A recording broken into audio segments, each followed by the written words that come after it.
ഇത്രയും വലിയ നാശനഷ്ടങ്ങളെല്ലാം ഗസക്ക് ഉണ്ടാകുന്നുണ്ട് എങ്കിൽ പോലും ഒക്ടോബർ 7 ശേഷം സംഭവിച്ച പ്രധാനപ്പെട്ട ഒരു കാര്യം ലോകത്തിന് ഫലസ്തീൻ കോസ് എന്താണ് എന്ന് മനസ്സിലാക്കാൻ സാധിച്ചിരിക്കുന്നു. ഇസ്രായേലിൻ്റെ പല നുണകളെയും ലോകം തിരിച്ചറിഞ്ഞിരിക്കുന്നു. ഇപ്പോൾ ഇൻഫർമേഷൻ വാറിൻ്റെ കൂടി കാലമാണ്. ഈ 70% അല്ല 100% ആളുകളെ മാറ്റിക്കഴിഞ്ഞാലും അല്ലെങ്കിൽ ബിൽഡിങ്ങുകൾ തകർത്താലും പാർപ്പിടങ്ങൾ തകർത്താലും ഇൻഫർമേഷൻ വാർ മറുഭാഗത്ത് നടക്കുന്നുണ്ട്. ആ ഇൻഫർമേഷൻ വാറിൽ പലപ്പോഴും ഇസ്രായേൽ പരാജയപ്പെടുന്നതാണ് നമ്മൾ കാണുന്നത്. പഴയ കാലത്തെ പോലെയുള്ള വാർത്താവിനിമയ സംവിധാനങ്ങളല്ല ഇപ്പോൾ ഉള്ളത്. പ്രത്യേകിച്ചും സോഷ്യൽ മീഡിയ വരുന്നു.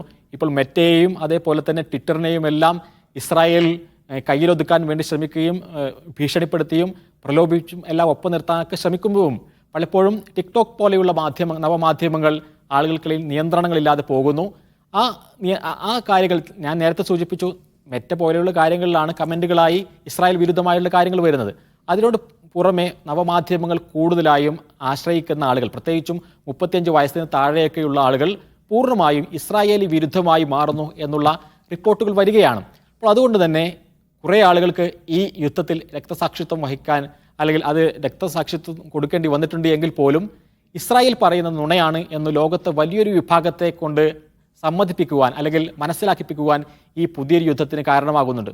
അതുകൊണ്ട് തന്നെ നമുക്കിപ്പോൾ മനസ്സിലാക്കാൻ സാധിക്കുന്നത് നെതന്യാഹുവിൻ്റെ താല്പര്യമനുസരിച്ചുകൊണ്ട് ഈ യുദ്ധത്തിലെ നേരത്തെ ഇവിടെ സൂചിപ്പിക്കപ്പെട്ടതുപോലെ തന്നെ ഇസ്രായേലിന് വലിയ അജണ്ടകളുണ്ട്. പൂർണ്ണമായും ഇതിനെ പിടിച്ചടക്കുക എന്നുള്ളതെല്ലാം അവരുടെ അജണ്ടയാണ്. അജണ്ട സാക്ഷാത്കരിക്കുന്നു, ഒക്ടോബർ 7 കാരണമാക്കി എന്നെല്ലാം പറയുമ്പോഴും മറുഭാഗത്ത് നമ്മൾ നോക്കുക, ഇസ്രായേൽ എന്ന് പറയുന്ന അതിൻ്റെ അസ്തിത്വം തന്നെ ഒക്ടോബർ 7 ശേഷം ചോദ്യം ചെയ്യപ്പെട്ടുകൊണ്ടിരിക്കുകയാണ്. അതൊരു പ്രധാനപ്പെട്ട കാര്യമാണ്. അല്ല സെയിം താജ് ആലുവ വലിയ പോരാട്ടം നടക്കുന്നു എന്ന് വെച്ചാൽ വളരെ എന്താ പറയുന്നത് ധീരതയോടെയും സ്വാതന്ത്ര്യമോഹത്തോടെയുള്ള പോരാട്ടം സന്ധിയില്ലാതെ ഫലസ്തീനികളിലും അവരുടെ പ്രതിരോധ പ്രസ്ഥാനമൊക്കെ തുടരുന്നുണ്ട്. പക്ഷെ നമ്മൾ കാണുന്ന യാഥാർത്ഥ്യം എന്താണ്?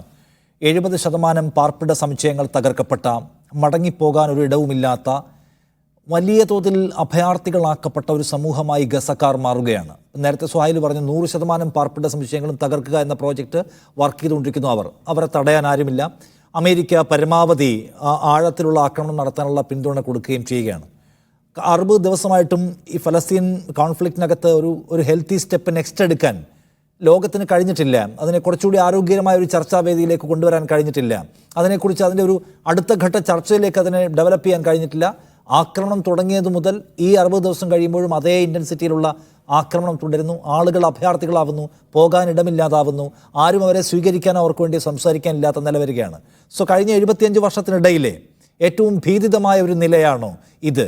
അഭയാർത്ഥികളാക്കപ്പെടുന്ന, തെരുവിലേക്ക് ഇറക്കിവിടപ്പെടുന്ന, ആരാലും ചോദിക്കപ്പെടാനില്ലാതെ കൊല്ലപ്പെടുന്ന ഗസക്കാർ, ആ നിലയ്ക്കുള്ള അവരുടെ നഷ്ടത്തിൻ്റെ ആഴം ഒക്ടോബർ 7 ശേഷം എന്തുമാത്രം വലുതാണ് ശ്രീ താജ്?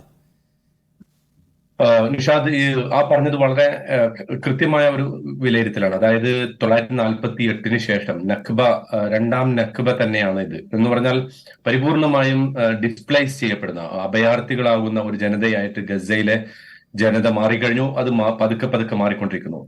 പക്ഷെ ഇത് ഫലസ്തീനെ സംബന്ധിച്ച് വളരെ ഡേഞ്ചറസ് സിറ്റുവേഷനാണ്. അതിൽ ആർക്കും ഒരു തർക്കമില്ല. വളരെ ഡേഞ്ചറസ് ആൻഡ് വളരെ ക്രിട്ടിക്കൽ ആയിട്ടുള്ള ഒരു സിറ്റുവേഷനാണ്. ആശുപത്രികൾ പ്രവർത്തിക്കുന്നില്ല.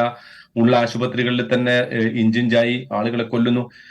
പക്ഷെ നമ്മൾ മനസ്സിലാക്കേണ്ട ഒരു സംഗതി, ഇസ്രായേൽ നേരത്തെ തന്നെ ഒരു ജനോസൈഡ് നടത്തിക്കൊണ്ടിരിക്കുന്നുണ്ട്. അതൊരു ഇൻക്രിമെന്റൽ ജനോസൈഡ് ആയിരുന്നു എന്ന് പറഞ്ഞാൽ വളരെ ക്രമേണയുള്ള ഒരു ഗ്രാജുവൽ ആയിട്ടുള്ള ആളുകളെ കൊല്ലുന്ന ഏർപ്പാട്. ഇപ്പൊ ഇവിടെ തന്നെ ഇപ്പൊ ഈ ഗസയിൽ തന്നെ ഇപ്പൊ അവിടെ വർഷിച്ചിട്ടുള്ള ബോംബുകളുടെ കണക്ക് പരിശോധിച്ചാൽ നമുക്ക് കാണാൻ സാധിക്കും, ഇനിയിപ്പോ ഒരു യുദ്ധം അവസാനിച്ചാൽ പോലും യുദ്ധത്തിന്റെ കെടുതികൾ വർഷങ്ങളോളം നീണ്ടു നിൽക്കുന്ന തരത്തിലുള്ള മാരകമായ ബോംബുകള്, രാസവസ്തുക്കളൊക്കെ അവിടെ ഉപയോഗിച്ചിട്ടുണ്ട്. അത് ഒരുപാട് കാലം ഗസ നിവാസികളെ വേട്ടയാടിക്കൊണ്ടിരിക്കും. ക്യാൻസർ പോലുള്ള ഇപ്പൊ തന്നെ വല്ലാത്ത ഹെൽത്ത് ഇഷ്യൂസ്, ഒരുപാട് എപ്പിഡമിക്കുകളൊക്കെ ഇപ്പൊ തന്നെ തുടങ്ങി കഴിഞ്ഞു. ഇനിയിപ്പോ തണുപ്പ് കാലം വരുന്നതോടുകൂടി അത് വളരെ രൂക്ഷമാകും.